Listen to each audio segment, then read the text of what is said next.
Hello again, it's Noob, and this is the KSEC Labs Pro Pick Ultimate Multi-Tool Lockpick and Bypass Tool Set. I like to call it the clandestine colleague. This is a tool I bought for $59.99. That's in UK pounds, which is equivalent to about $74.50 at the time of recording. Of course, prices will change over time and exchange rates and all that kind of stuff. As you can tell, it is a collection of lockpicks and bypass tools. And yes, it's clearly very, very similar to another device sold by a very popular YouTube lockpicker, not me. So what do we get? Well, we get a decoding knife, which is kind of nice flexible one. We get a couple of warded lock bypass tools. We get a 5-pin comb pick.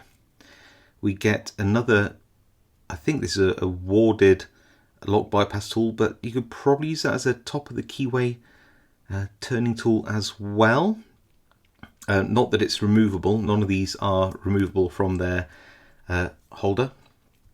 We get another bypass knife or shim. We have a quad peak rake, which is very, very, very sharp peaks on this. We have a pin tumbler jiggler key.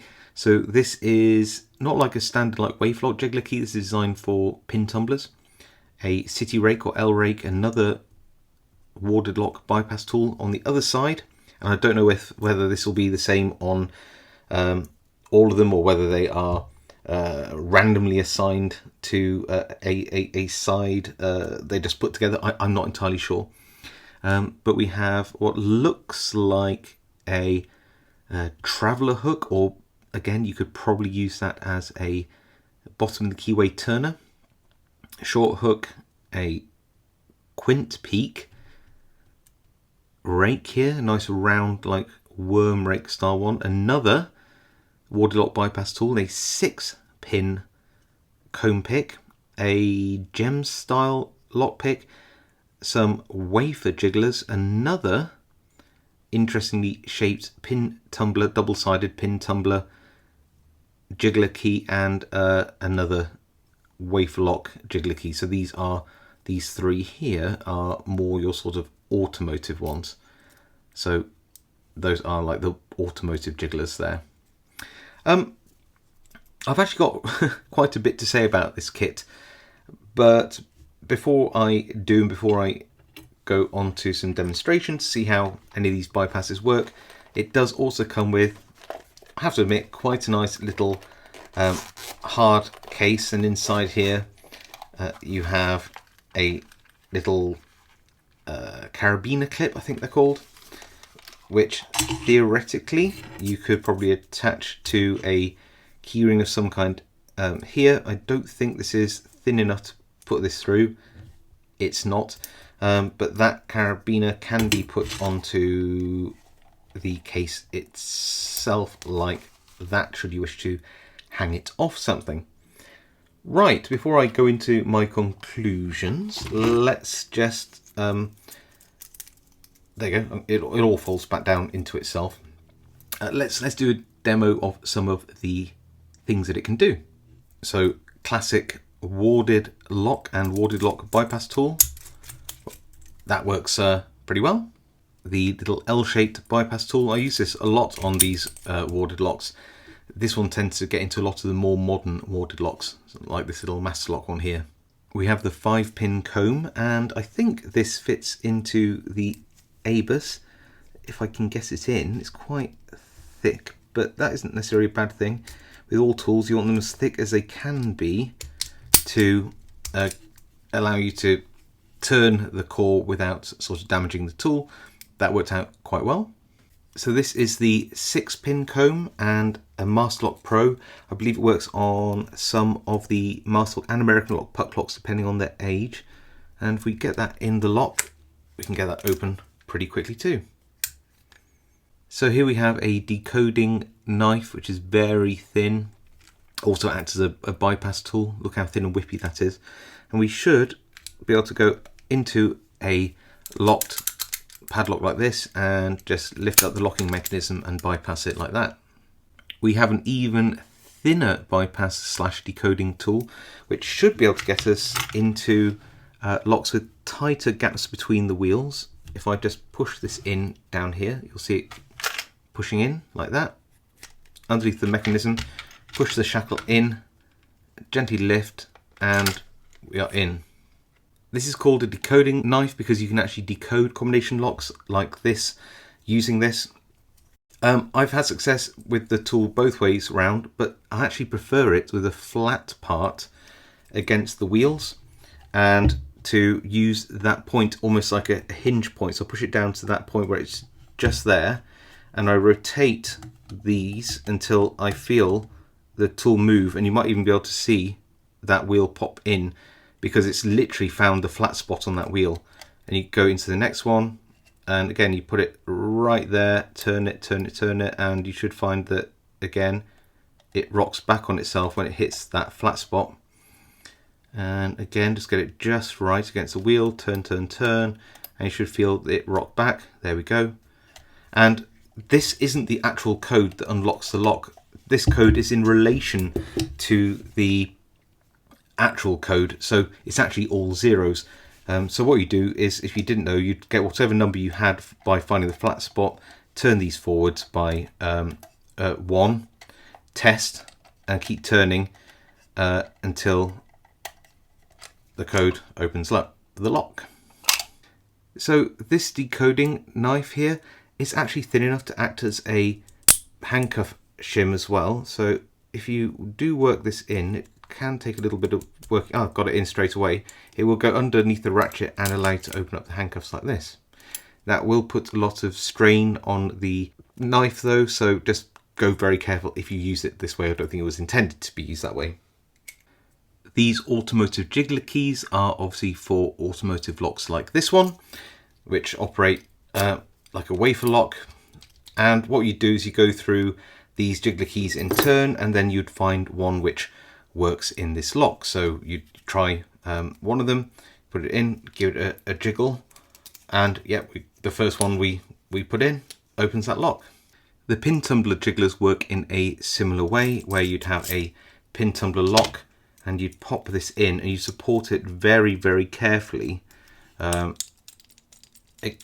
near sort of where the lock is, and there we go, we've got the open. But it would be better if you put a bottom of the keyway turner in and just jiggled gently with this rather than using it as the jiggler and turner at the same time. Clearly you only have 4 profiles, the upside and the downside of these two tools here, so you are limited to what locks these would work in. But in the right lock, of course, they will jiggle open a lock. Here's an example of that technique where you use a bottom of the keyway turner in a lock, and you just allow, with under very light tension, the tool to jiggle in the lock as you apply that very light tension. There we go, and we're open. So we're not using this tool to do the turning, which will give the very thin shank of this a little bit more longevity.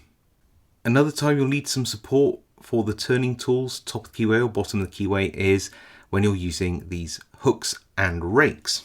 I suppose there's nothing stopping you from putting a few in the little hard case. Now, because these picks don't have anything to stop them moving, it does make picking a little bit more difficult.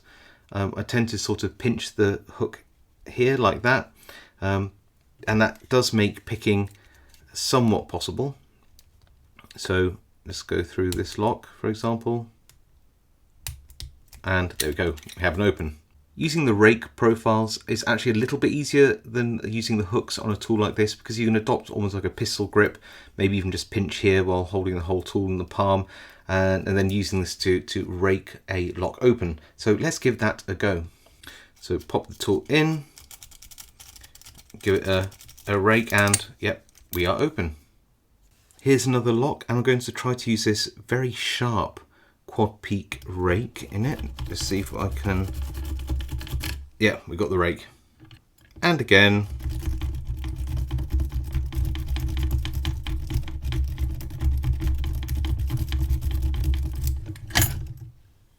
I think it's supposed to be like a traveller's hook for bypassing door latches. I don't have a locking door latch, but I can show you how this would be able to slip a latch on an internal door.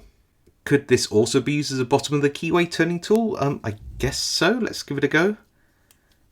Pop that in. It's a bit weird having this whole assembly attached to the lock, but I reckon we can sort of hold it secure while we have a go at picking a lock. So just find all those binding pins, lift them up as we always do, and yes, we have an open. It does sort of work as a sort of emergency bottom of the keyway tool. So there you go, a brief and I hope fun look at all the functions of all the various tool groups on this set, the KSEC Pro Pick Ultimate Multi-Tool Lockpick and Bypass tool set. Whew, they really probably should have thought of a more snappy name. Furtive Friend, maybe? So yeah, let's do some pros and then some cons, and let's be honest about all of this. So on the pro side, all of the tools do work as they were intended to work, which is not a bad feat at all. You know, your automotive jigglers here, they work just as you'd expect. The pin tumbler jigglers, they work as you'd expect. The picks and the rakes, they all work as you'd expect, although to be fair, you do need to have a separate bottom and or top of the keyway tensioning tool set to go along with it to support some of those functions. The comb picks work as intended, and the warded lock bypass tools also work as intended.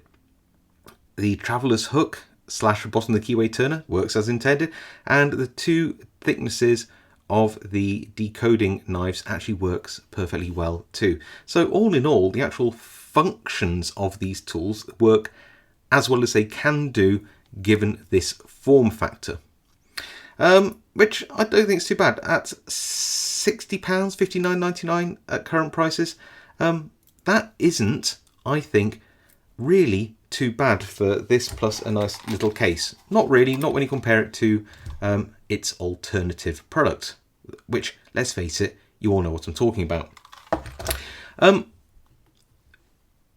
So, I mean, I don't think that's too bad in terms of pros. Let's talk about some of the cons though. First of all, these are not tumbled, or if they are, they're not tumbled very much. They are very sharp all round. So when you're using these jigglers, do expect to have a little bit of wear and tear on the old fingers. There's nothing some 1000 grit sandpaper wouldn't go amiss on, but I don't know how that would affect your warranty with KSEC Labs if you started to sand the tool stand bit. But yes, they are a little untumbled, a little rough around the edges, and therefore especially this quad peak will be quite hard on the internals of the locks. I mean, I'll just turn that for you in the light. You can just see quite how sharp that is. They're quite well made. The steel feels strong, but they are nevertheless a little bit unfinished, under-tumbled if they are tumbled at all.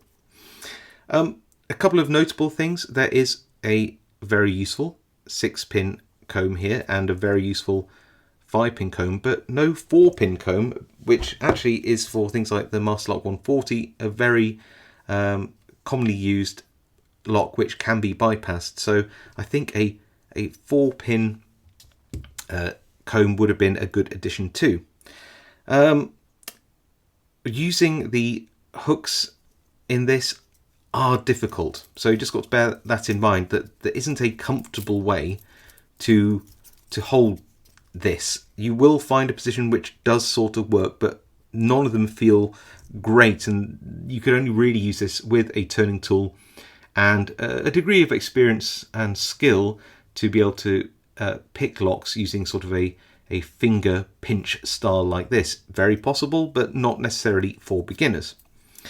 The other thing is these tools are really loose in here. They just flop about. You think to yourself, well, okay, so just, you know, tighten it. There's a coin tightening screw here, but it will just spin round. Let me show you with a turning tool like this. So if I put that in and turn it, this whole thing will turn, but it won't tighten. So you think, yeah, I know that, because what you've got to do is you've got to put a hex key in the back here and then tighten that, and it'll compress things down a little bit and it'll make things a little less sloppy.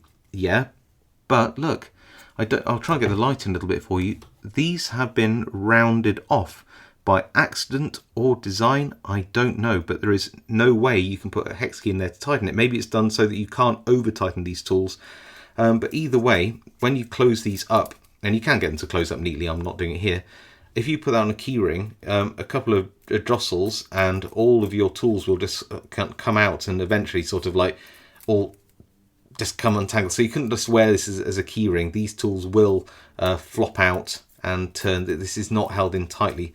So if you were to carry this around, you would have to put it in its little, and I must admit, very cute and very neat little hard case. That would be fine, probably with some turning tools.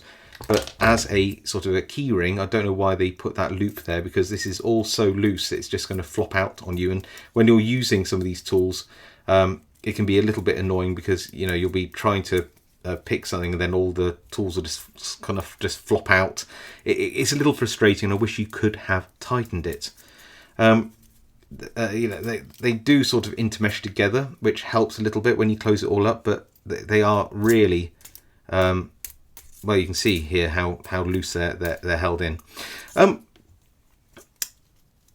Is it a good range of tools apart from the missing comb? Yeah, I would say so. I mean, it's limited by the fact that you know don't have you have probably more space in here. You could have put a few more tools in, but it's not a bad set of tools. But that looseness, you can see it all flopping about now as I try to hold it for you. That looseness and the sharp nature of these tools does let this down just a little bit. So what do you think to this tool? I would love to know whether you think it was worth me spending my nearly 60 UK pounds on for the purposes of just getting hold of one of these and seeing what it's like and doing a review on it. Do you think that was worthwhile? Do you think it's a fun alternative bypass / lockpick tool set? Do you think it's a waste of money? What do you think to the selection of tools and their functions, all those kind of things? Whatever you want to write, positive or negative, stick them down below in the comments. I do read them all and reply to as many as I can, and in this video in particular I'm genuinely interested to know what you all think of this. If you like this video, then please give it a like. It really helps my channel out. If you haven't subscribed, now's a great time to do so. See more content like this, and of course I will see you all next time.